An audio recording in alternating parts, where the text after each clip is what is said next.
Voilà. Est-ce qu'on est prêt pour la parole de Dieu maintenant? Amen. On va se trouver ensemble devant le Seigneur.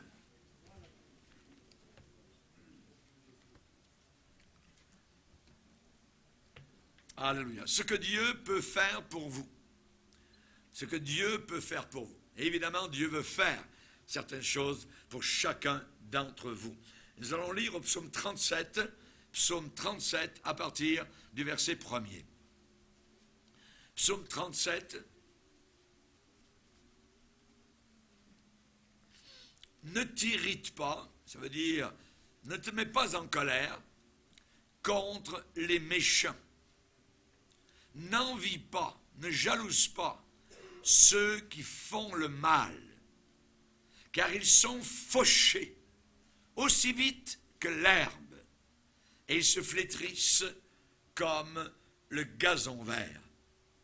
Confie-toi en l'Éternel et pratique le bien. Aie le pays pour demeure et la fidélité pour pâture. Fais de l'Éternel tes délices et il te donnera ce que ton cœur désire. Verset 5. Recommande ton sort, ton avenir à l'Éternel, mets en lui ta confiance et il agira. Il fera paraître ta justice comme la lumière et ton droit comme le soleil à son midi. Amen.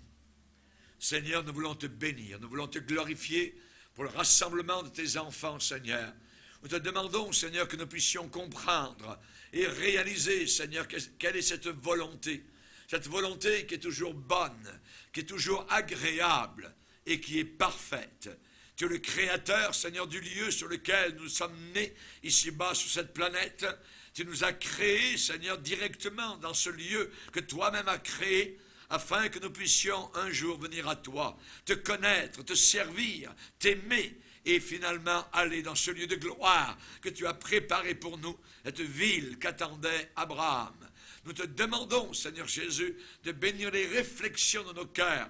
Aide-nous à comprendre et à réaliser, Seigneur, que tu es celui qui veut absolument notre bien et non pas notre mal. Dans le nom de ton Fils Jésus, Amen. Et tout le peuple dit Amen. On peut s'asseoir, frères et sœurs. Alléluia. Vous savez qu'actuellement, nous vivons dans un monde où il y a de très graves problèmes sociaux. Très graves. Chaque jour, je dirais, juste dans notre pays, au Canada, des centaines de personnes sont admises dans des hôpitaux mentaux. Quelque chose de terrible que la génération précédente n'avait pas vécu. Chaque jour, au Canada, des centaines de personnes sont admises dans les services psychiatriques. La moitié des lits dans les hôpitaux aux États-Unis, environ 2 millions de lits, sont occupés par des patients avec des désordres mentaux. Évidemment, ce sont des problèmes, il y a des problèmes médicaux, il y a des problèmes sociaux qui grandissent, il y a des problèmes familiaux, il y a des problèmes raciaux. Nous avons autour de nous des millions d'ivrognes, appelons-les par leur nom.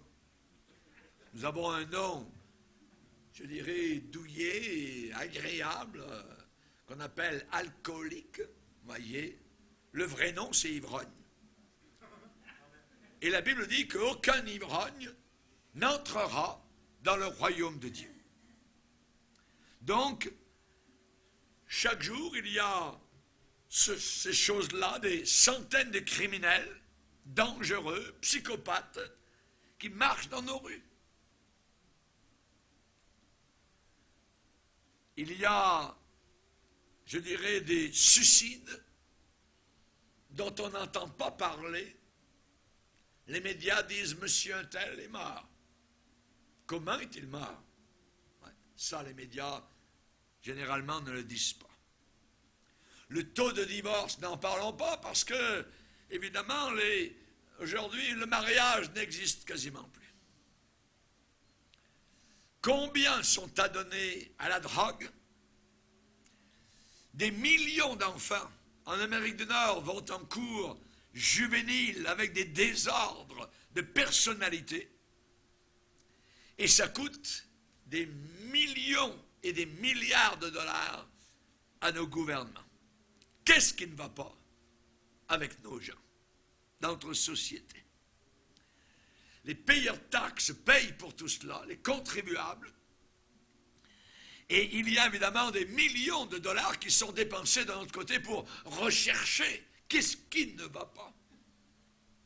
Quel est le nœud du problème? Quelle est la source, la racine de ce problème, évidemment? Donc, on essaie de s'efforcer dans les centres de recherche et ainsi de suite, de voir ce qui ne va pas mentalement avec nos gens. Il y a des études qui ont été faites sur l'absentéisme au travail, dans l'industrie. Et on a remarqué environ que 2/3 des absences dans le travail sont dues à des maladies qui sont premièrement neurotiques par nature. On parle de névrose, on parle de système nerveux à bout et ainsi de suite. Et les prédictions des statistiques nous disent que sur 20 personnes qui vivent actuellement maintenant, une sera admise tôt ou tard dans un hôpital mental. C'est beaucoup. Ça fait plus de 5% de la population. Et les statistiques nous disent que sur 5 familles, une dans l'année va faire appel au psychologue ou au psychiatre.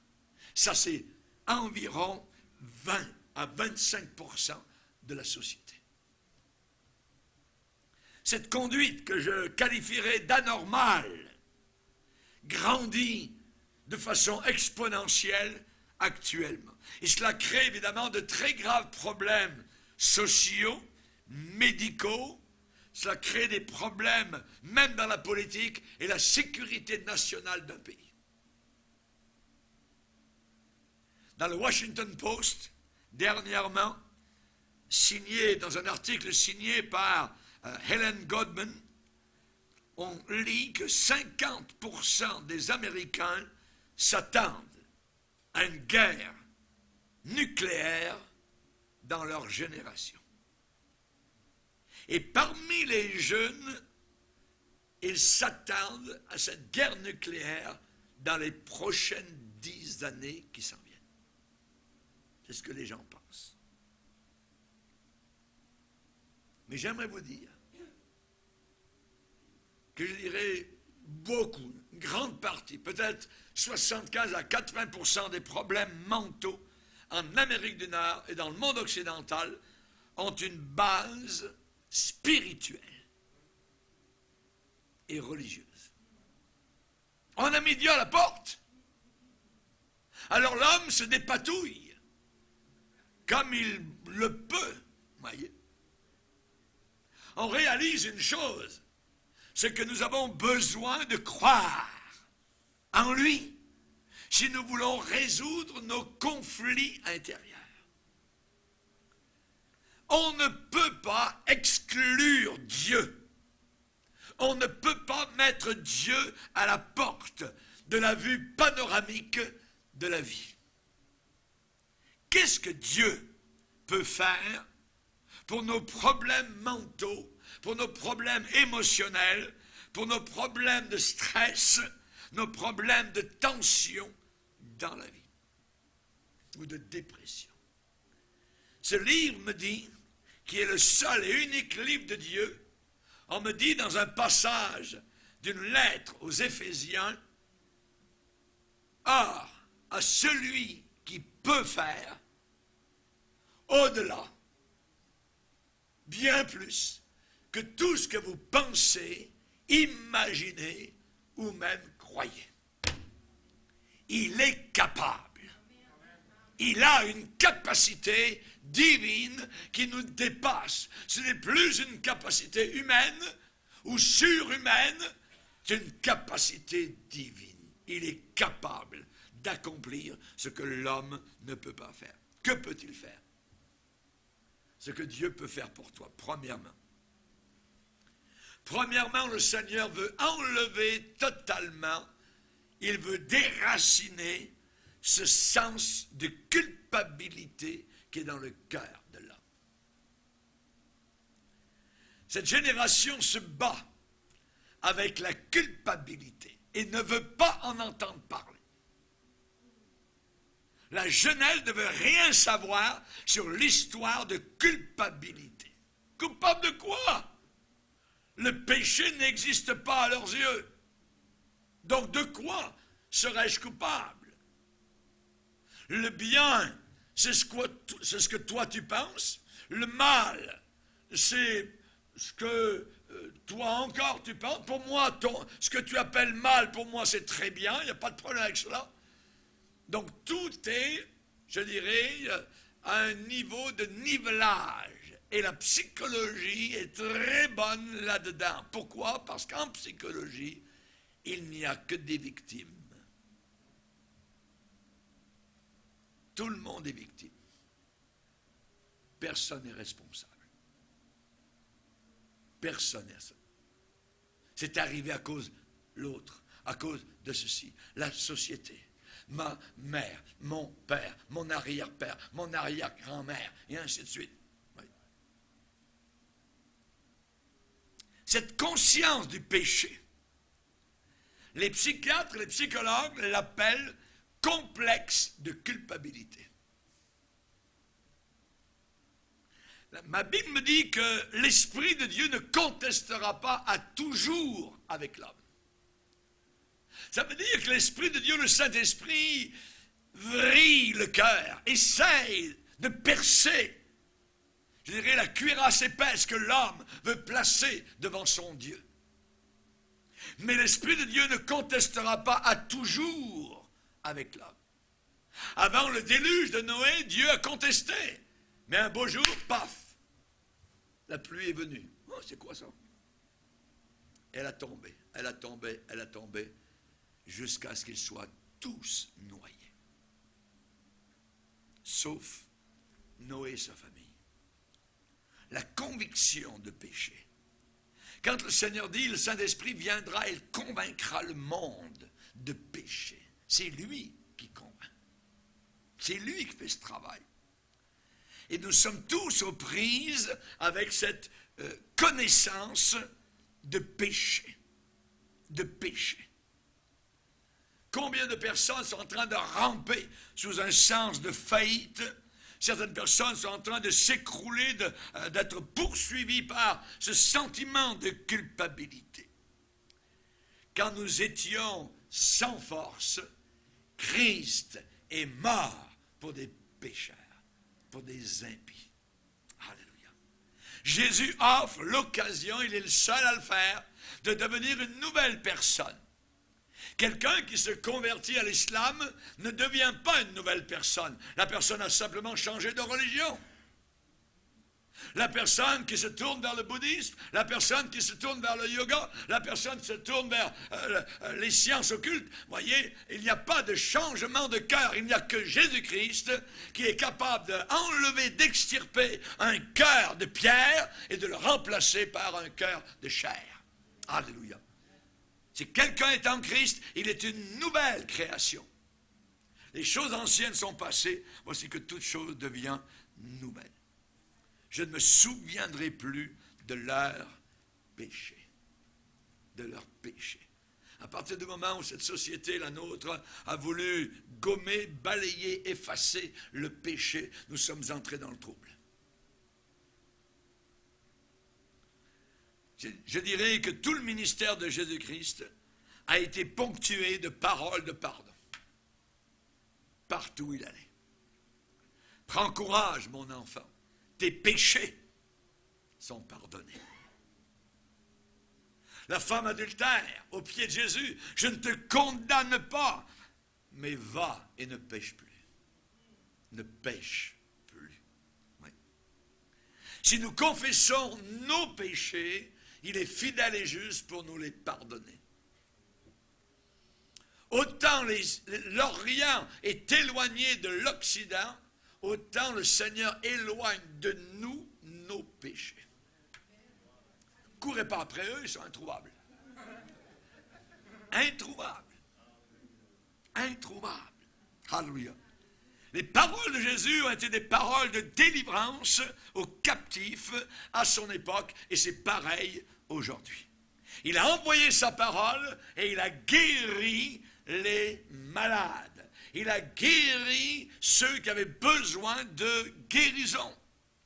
Donc, premièrement, Dieu enlève le sens de culpabilité, le sens de péché. Deuxièmement, le Seigneur enlève l'ennui. Nous vivons une génération qui s'ennuie. Et vous remarquez les heures passées sur le sofa, devant la boîte noire. L'ennui. Nous sommes une génération qui s'ennuie. J'aimerais vous dire, quand j'étais pendant 3 ans à l'école biblique, c'était interdit, évidemment, d'avoir la télévision. Donc, j'ai vécu 3 ans sans TV. J'avais déjà vécu sans TV, je dirais, quand j'étais sur le bateau, donc dans la navigation, pendant environ 3-4 ans, aucune TV. Ensuite, j'ai été pasteur quand je suis arrivé au lac Mégantic, et j'ai dit, moi, je ne veux pas de télévision. Et j'ai passé des moments merveilleux dans le Seigneur. Aujourd'hui, de plus en plus, la boîte noire, vous voyez, est une boîte vraiment noire. Elle était sale avant, mais là, elle est sale, noire, en fer.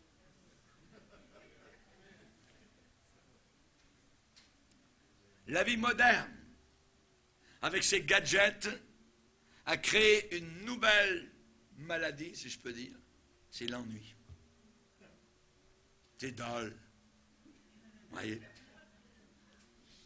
Oh, moi j'en ai ras-le-bol, ça, je ne sais pas quoi faire, tout ça, nanana. Voyez? Auparavant, on travaillait. Auparavant, on avait des activités. Le précieux trésor d'un homme, c'est l'activité. Vous ne vous reposez pas devant le poste de télévision. Non, absolument pas. Les statistiques nous disent que c'est même fatigant de regarder la TV. Vous fatiguez. Voulez-vous le repos? Fermez-la.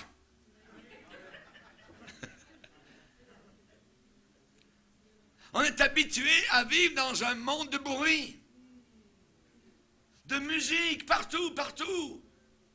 Dans la voiture, tout ça. Des fois, nous voulons nous reposer avec mon épouse. On a eu l'autre jour le bon frère Jacques Boulian. Il dit, André, on va mettre... Il dit, non, laisse faire. Je vais me reposer un peu. C'est vrai. On n'est pas habitué à vivre simplement à se parler. Ouais. On est habitué musique ici, musique là. Voyez. Il y avait un temps dans les églises, il fallait absolument avoir une musique de fond quand on rentre pour que les gens puissent se sentir bien. Ouais. Pourquoi? Ici, on n'a pas. On est très content. On se parle, voyez, on est heureux et on a hâte de louer le Seigneur. Amen, que nos musiciens arrivent, qu'on puisse louer et adorer notre Sauveur. Voyez. Les jeunes qui devraient être remplis de joie aujourd'hui. La jeunesse, c'est le temps de la joie. Eh bien, ils s'ennuient. Ils se suicident. Pour eux, il y a juste le sexe, il y a juste la drogue, l'occultisme et des choses semblables. Ils se mettent en contact avec des démons. Quelqu'un me disait aujourd'hui qu'il travaillait dans une école, des Ursulines, dans une école primaire, et une école de jeunes filles.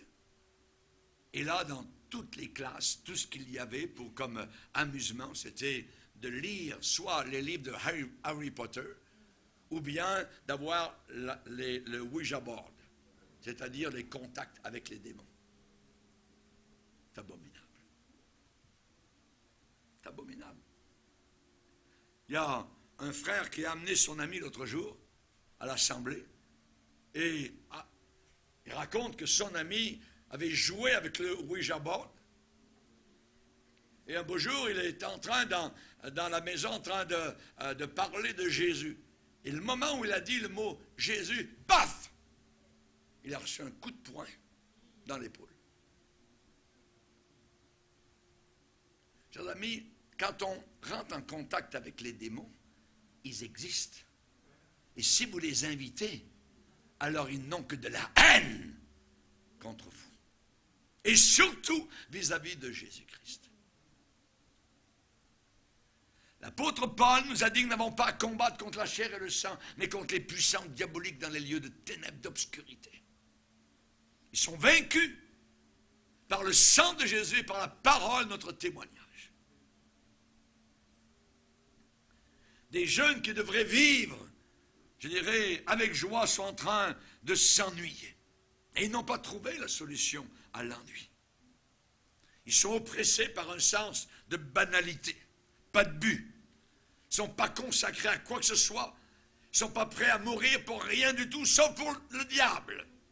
On va se réjouir en enfer, on aura du fun, tout ça. Oh, mes amis. Il n'y a pas de stimulation intérieure pour donner un sens à leur existence. Nous avons toutes sortes de machines autour de nous. On a des machines pour se faire des muscles. On a des treilleuses à lait pour les vaches. On a des machines à compter l'argent. On a des machines avec des rayons X pour voir ce qu'il y a à l'intérieur de votre corps.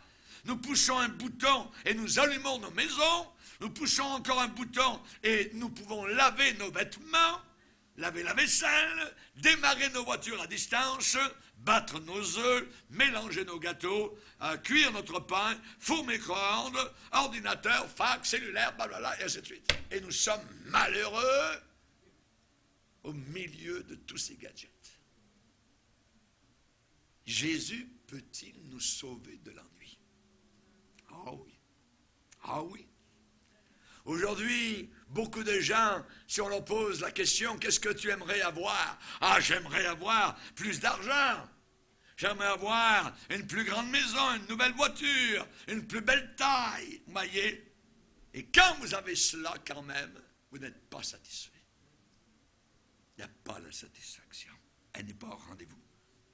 Pourquoi? Parce que le Seigneur attend simplement que les gens donnent, évidemment, leur vie, leur cœur au Seigneur. Et donc, c'est lui seul qui est capable d'enlever et d'ôter l'insatisfaction de notre vie.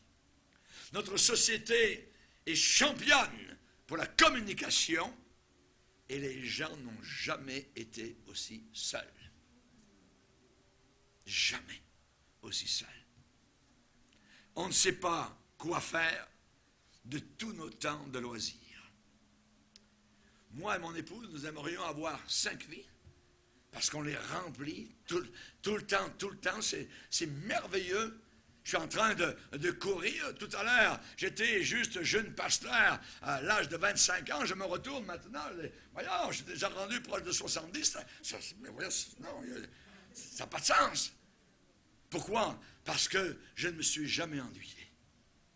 La vie est merveilleuse avec le Seigneur. Alléluia. La vie est merveilleuse avec Dieu. Alléluia. Quand on sert le Seigneur, quand il y a une direction, quand il y a de l'amour, quand vous aimez le Seigneur, quand vous aimez votre épouse, gloire au Seigneur. Rappelez-vous l'homme qui a travaillé pour combien? 7 ans pour une jeune fille qu'il aimait. Ça dit que les années pour lui ont passé comme du beurre, parce qu'il l'aimait. Aimez et vous allez être catapulté dans l'éternité. Voyons, déjà, parce que vous ne verrez pas la vie passer. Parce que c'est merveilleux d'être au service du Seigneur. Qu'il loue l'Éternel pour sa bonté, pour ses merveilles en faveur des fils de l'homme, parce qu'il a satisfait l'âme assoiffée. Il nous a satisfaits. Et il a comblé de bien l'âme affamée. Il donne une famille à ceux qui étaient solitaires. Quelle famille nous avons dans l'Église de Dieu. Amen. Alléluia. Gloire au Seigneur. Moi, je suis en train d'être béni de voir notre famille en train de grandir. Alléluia. elle est variée, elle est merveilleuse. On a des vieillards, il y en a un qui a 94 ans, vous voyez. Il y a un bébé qu'on a présenté au Seigneur. On a des Noirs, on a des Blancs, on a des gens d'Amérique du Sud, toutes sortes de monde. Mais c'est formidable. Et tout ça, ça tient. Comment est-ce que ça peut tenir? C'est Dieu. C'est Dieu seul qui est capable. Il n'y a personne d'autre capable de faire tenir, surtout pas le pasteur. Oui. C'est Dieu seul qui est capable de nous donner une famille. Alléluia. Gloire au Seigneur. Cette famille est merveilleuse. Et évidemment, quelqu'un me disait tout à l'heure au restaurant, moi je vais chez moi, je parle à ma mère, je dis bonjour maman, ça va. En 5 minutes c'est terminé. Avec les chrétiens, on est capable de parler jusqu'à 1h, 2h du matin. Ça n'arrête pas, ça n'arrête pas. Comment ça se fait? Parce qu'il y a une vie qui est là. Il y a une vie de Dieu. Ça coule, des fleuves d'eau vive couleront. Ceux qui craignent l'Éternel se parlèrent l'un à l'autre. Amen. On aime se parler maintenant que nous sommes dans la famille de Dieu. Alléluia. On aime se parler parce qu'on a tous été réunis par le sang de Jésus. Dieu peut enlever aussi une chose merveilleuse de nos vies. L'anxiété. Ce monde de plus en plus, vous allez le voir, va descendre dans la peur. L'anxiété. Ils vont trembler devant une petite, je dirais, plume d'oie qui tombe par terre. Oui. Ils vont trembler. La Bible dit, ils seront comme des femmes. Il n'y a plus la virilité. Il n'y a plus la virilité, il n'y a plus la maturité. Parler de guerre, voyez. Qui a peur en premier? Les femmes. Les enfants, ainsi de suite. Voyez. Mais Dieu peut enlever l'anxiété. Rappelez-vous en Égypte. En Égypte, quand le jugement est venu et tombé, ça dit que ça criait de partout. Jusque dans la maison de Pharaon. Jusqu'à la ferme. Où les premiers-nés des veaux, les premiers-nés de n'importe quoi, les premiers des humains, des animaux, tout ça était en train de mourir. L'ange de la mort était en train de passer en Égypte. Et dans les maisons des Israélites, il y avait la paix. Parce qu'il y avait du sang qui avait été placé sur le linteau des portes. C'était le signe. Ce n'est pas parce qu'ils étaient meilleurs. Ce n'est pas parce qu'ils avaient fait des efforts. C'est pas parce... Non, ils avaient simplement obéi. Ils avaient pris un petit agneau, ils avaient pris un couteau bien aiguisé et ils avaient coupé la veine jugulaire. Le sang avait coulé. Ils avaient récolté le sang dans un récipient et avec de l'hysope, ils l'avaient placé sur le linteau des portes.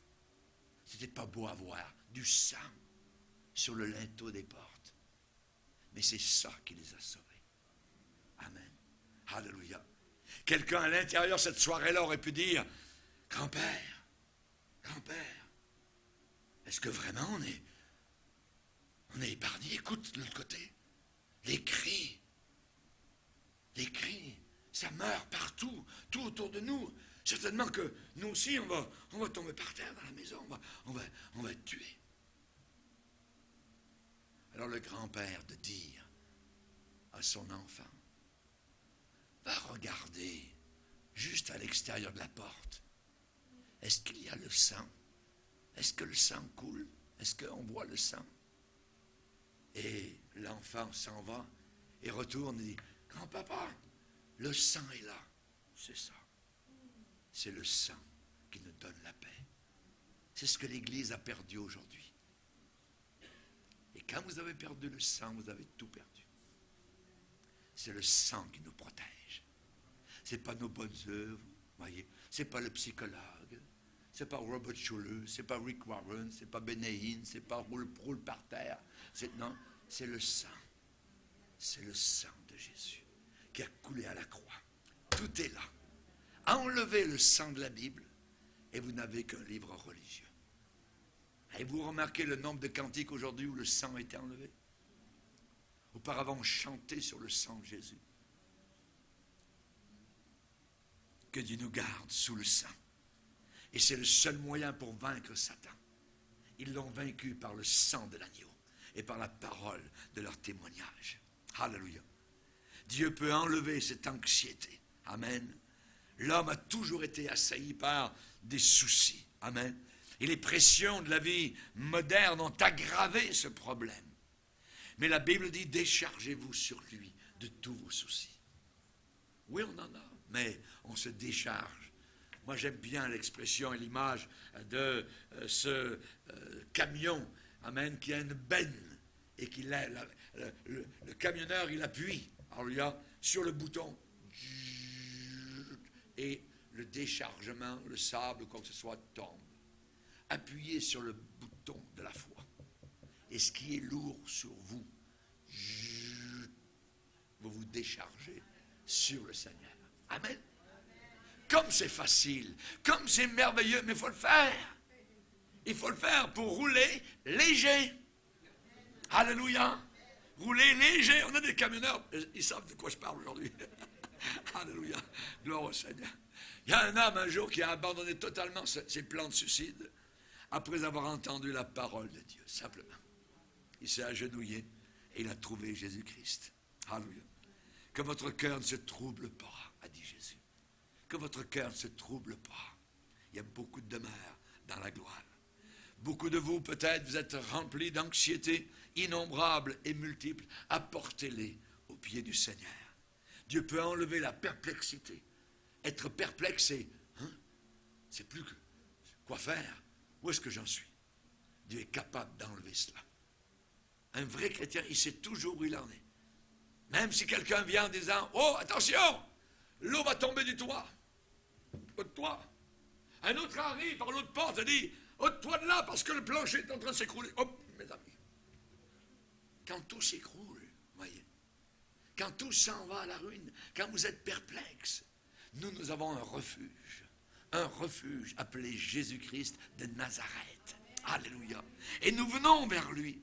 Et nous l'aimons. Amen. Il y a beaucoup de choses, je dirais, dans notre propre nature qui nous rendent perplexes. Ça nous rend perplexes. Il y a des gens qui ont été étonnés. Voyons donc, j'ai fait ça. J'ai dit ça. Comment ai-je pu faire ça?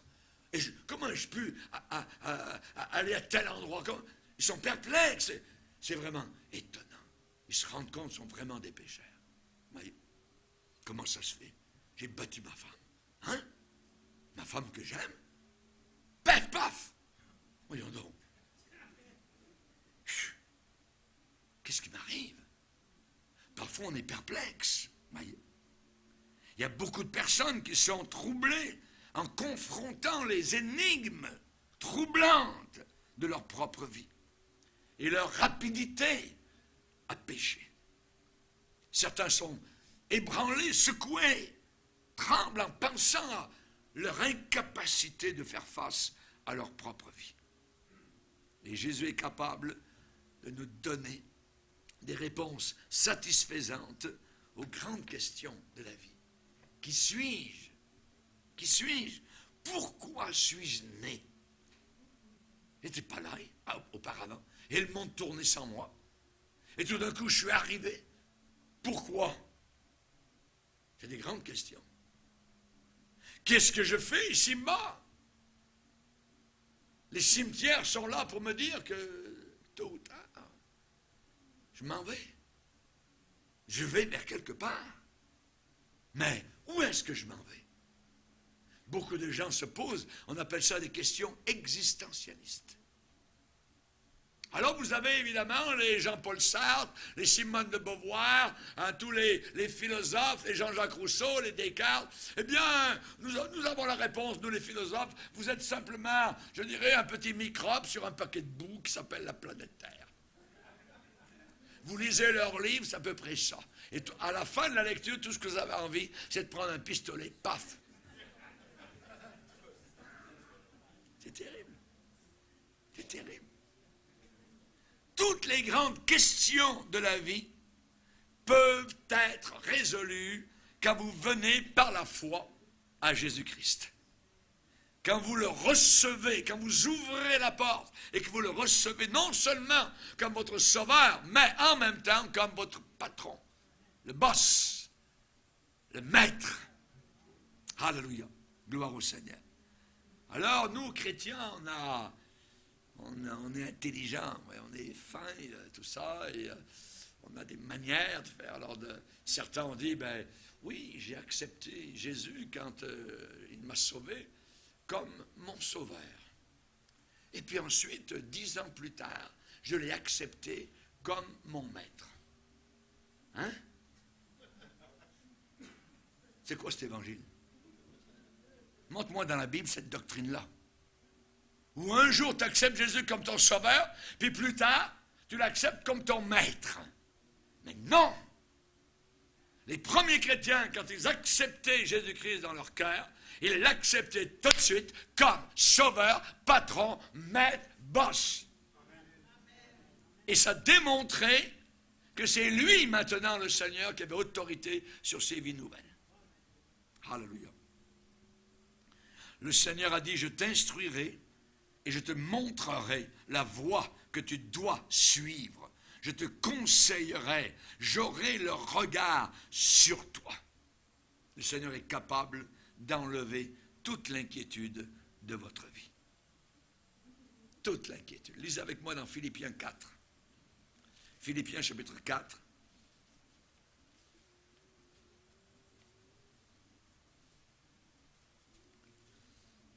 Philippiens 4, 4. On connaît ça. Réjouissez-vous toujours dans le Seigneur, je le répète, réjouissez-vous.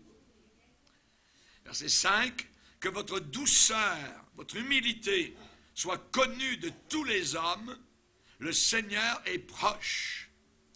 Ne vous inquiétez de rien, mais en toutes choses, c'est-à-dire les choses de la vie, les choses qui vous arrivent, en toutes choses, faites connaître vos besoins à Dieu par des prières, des suppliques et des actions de grâce, et résultat, la paix de Dieu qui surpasse toute intelligence gardera vos cœurs et vos pensées en Jésus-Christ.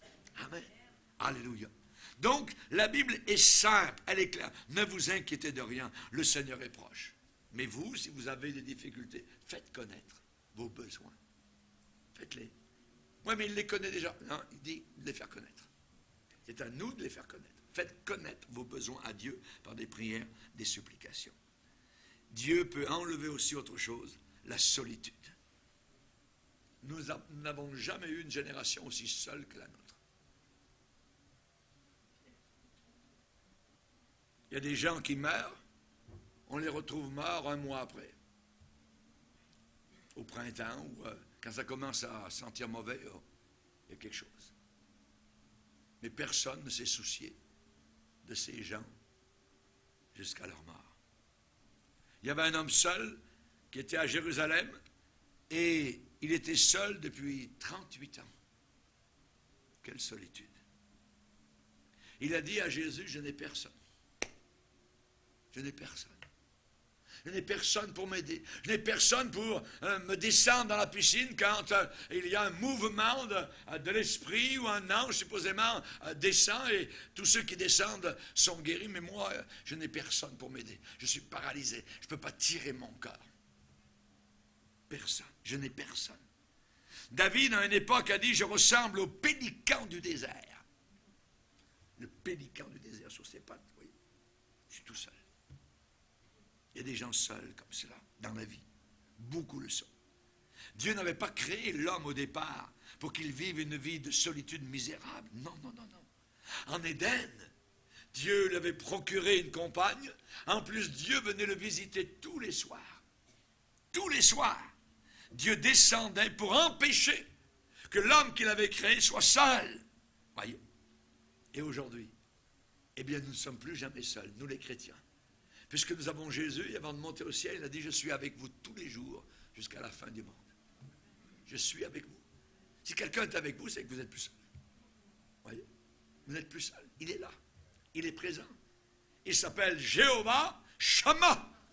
Le Dieu présent, le Dieu réel. Il est là. Et quand il est là, vous n'êtes pas seul. Depuis ma conversion, je n'ai jamais été seul un seul instant, une seule minute, une seule seconde. Il est là. Je suis habité par une personne, Christ, en vous, l'espérance de la gloire. Alléluia. Je ne t'abandonnerai jamais, je ne te délaisserai jamais. Il existe un ami qui est plus proche qu'un frère. Il existe un ami, nous dit la Bible, qui est plus proche qu'un frère. Alléluia. Psaume 68, Dieu donne une famille à ceux qui étaient abandonnés. Que de chrétiens qui étaient seuls dans la vie ont découvert Jésus. Et maintenant, c'est merveilleux, leur vie est transformée, changée. Ils ont une famille, ils ont des amis. Alléluia. C'est glorieux. C'est glorieux. Il ôte, le Seigneur, ce sens de futilité. Voyez. Et nous avons tous, évidemment, nos rêves, nos aspirations qui ne sont pas réalisées, des ambitions qui ont été contrecarrées. Nous avons tous des désirs qui n'ont pas été accomplis. Nous avons des espoirs qui ont été déçus, qui ont été anéantis. Et parfois, dans nos vies, il peut y avoir un sens d'inutilité, un sens d'impuissance ou de faiblesse. Et il y en a certains qui sont arrivés au point de tomber même malades et qui ont été décomptés par les médecins. Eh bien, c'est Ésaïe a dit un jour, et moi j'ai dit, tout le travail que j'ai fait pour le Seigneur, c'est en vain, c'est pour rien. Il avait le sentiment que tout ce qu'il avait accompli, tout ce qu'il avait fait, tout ce qu'il avait prêché, c'était pour du vent. Il le déclare. Et parfois, on peut avoir ce sentiment d'arriver à un certain point dans notre vie, de dire, mais attends là, j'arrive à un point où, à quoi je sers? Et si je mourrais, qui va pleurer? C'est terrible d'avoir des sentiments semblables. Beaucoup désirent entendre une voix qui vient de l'au-delà.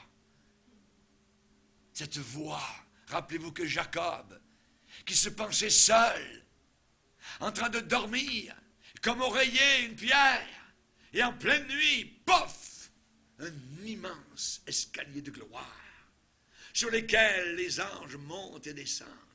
Et en haut, Dieu est assis, et lui dit, Jacob, je ne te laisserai jamais seul. Dans tout le voyage que tu entreprends, je ne t'abandonnerai pas, et je te ramènerai dans le pays que tu es en train de quitter. Il se réveille, il dit, je pensais que j'étais seul. Mais c'est ici la porte des cieux. C'est ici la voix de Dieu. C'est ici le réconfort que le Seigneur m'a apporté et la direction qu'il me donne. Parfois, nous pensons complètement seuls, alors qu'il est là. Il est présent. Il ne t'a pas abandonné. Il ne t'a pas délaissé. Alléluia. Chers amis, Dieu, c'est quelqu'un. Ce n'est pas quelque chose. C'est quelqu'un de l'au-delà qui est capable de toucher notre vie. Quand il est descendu à Babylone, il a touché Daniel. Il l'a touché au genou. Et Daniel s'est précipité devant le Seigneur à genoux. Et Dieu lui a parlé. Homme bien-aimé. Et il lui a dit des choses merveilleuses. Qu'est-ce que Daniel a dit? Parle encore. Parle encore, parce que tu m'as réconforté. Parle encore, Seigneur, parce que mon cœur a été renouvelé. Je veux encore entendre ta voix. Et je pense que c'est une des raisons, je dirais, cardinales, pourquoi nous revenons régulièrement à l'église, 1 fois, 2 fois, 3 fois, 4 fois par semaine. Pourquoi? On veut entendre la voix de Dieu. On veut entendre Dieu nous parler. Parle encore, Seigneur. Alléluia. Pasteur, sois rempli de Saint-Esprit. Quand tu as prié, lâche pas. Parce que Dieu nous parle au travers de ton canal. Ça, c'est le but, amen, que je veux avoir comme serviteur du Seigneur. Que Dieu puisse m'utiliser pour nous parler à tous.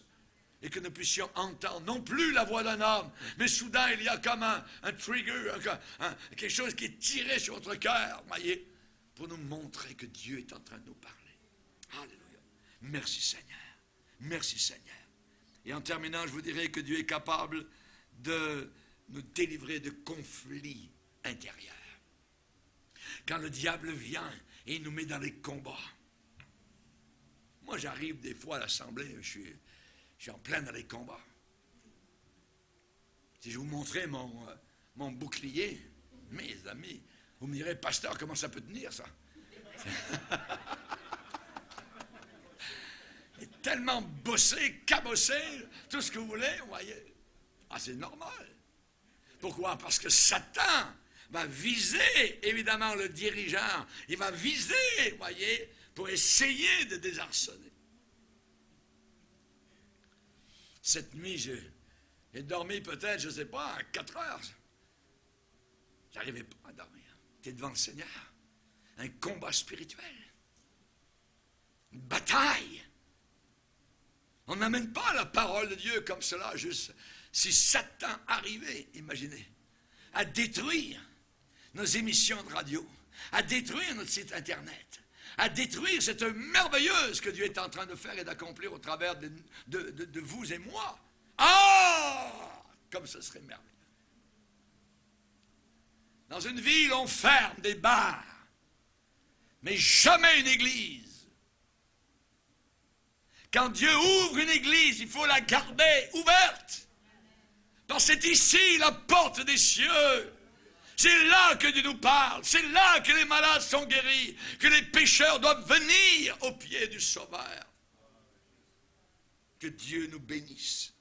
Que Dieu nous garde. Que ta volonté soit faite, Seigneur. Chers amis, comment est-ce qu'on va y arriver? Comment est-ce que Dieu peut faire tout cela pour nous? Alors, je vous donne la recette. Vous voyez mon petit chapeau, amen, de cuisinier spirituel. Ah oui, hein? Lisez la recette, je vous la donne. Psaume 37. Psaume 37, le verset 5.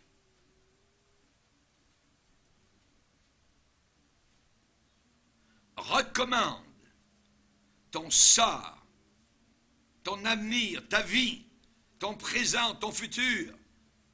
Recommande ton sort à l'Éternel.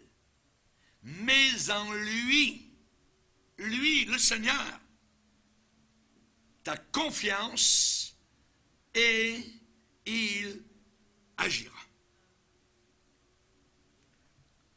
Premièrement, deuxièmement, troisièmement.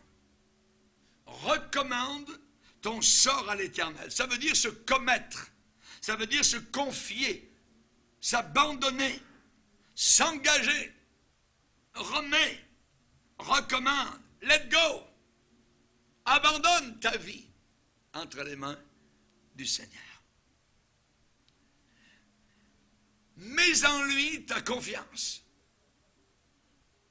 Mets en lui ta confiance. Pas dans la théologie, pas dans l'école biblique, pas dans tes cours, dans ta sagesse, dans ton argent, dans ton savoir. Non, dans une personne. Mais en lui, dans le Seigneur, ta confiance. Tu t'en remets totalement entre les mains du Seigneur. Vous pouvez dire, je le prends, lui le Seigneur, et je m'appuie sur lui. Je mets ma confiance en lui. Un jour, Jésus a dit à des personnes, croyez-vous que je puisse faire ça? Croyez-vous que je puisse faire ça? Ça, c'est votre besoin. Et il vous pose la même question ce soir. Crois-tu que je puisse faire ça? Crois-tu que je puisse le faire? Ah, chers amis, il est Dieu. Et souvent, quand on parle de la grandeur de Dieu, la Bible parle de celui qui a créé les cieux et la terre. Il a un pouvoir de gloire au-delà du nôtre. Alors, crois-tu que je puisse faire cela? Oh oui, Seigneur. Donc, recommande ton sort à l'Éternel. Mets en lui ta confiance. David a dit, j'ai été jeune, j'ai vieilli, et je n'ai jamais vu le juste abandonné. Il ne t'abandonnera jamais. David a les cheveux blancs. Il dit, j'ai été jeune. Maintenant, j'ai vieilli. Et je n'ai jamais vu celui qui sert le Seigneur abandonné. Et tu ne seras jamais abandonné. C'est à croire ou à ne pas croire. Seigneur, nous sommes devant toi. Nous te bénissons pour ta grâce. Comme il est bon d'entendre ta voix, Seigneur. Nous voulons dire avec le jeune Samuel, parle, Seigneur. Quand ton serviteur écoute, ta servante écoute. Seigneur, nous voulons vraiment nous soumettre à ta voix. Que de difficultés, que d'épreuves dans cette vie, Seigneur. Que de vallées, de pleurs, de bacas, de solitude, de perplexité, d'anxiété, de solitude. Eh bien, Seigneur, nous voulons marcher avec toi. Nous voulons te redire ce soir, et nous te prenons, Seigneur, comme notre guide, notre berger, notre rocher. Seigneur, c'est toi et toi seul qui es capable, qui est cette capacité que nous n'avons pas, Seigneur. Tu as dit, mes brebis entendent ma voix, et elles me suivent. Seigneur, nous entendons ta voix, nous voulons, nous désirons te suivre, et tu as promis que personne ne nous ravirait de ta main. Merci, Seigneur, dans le nom puissant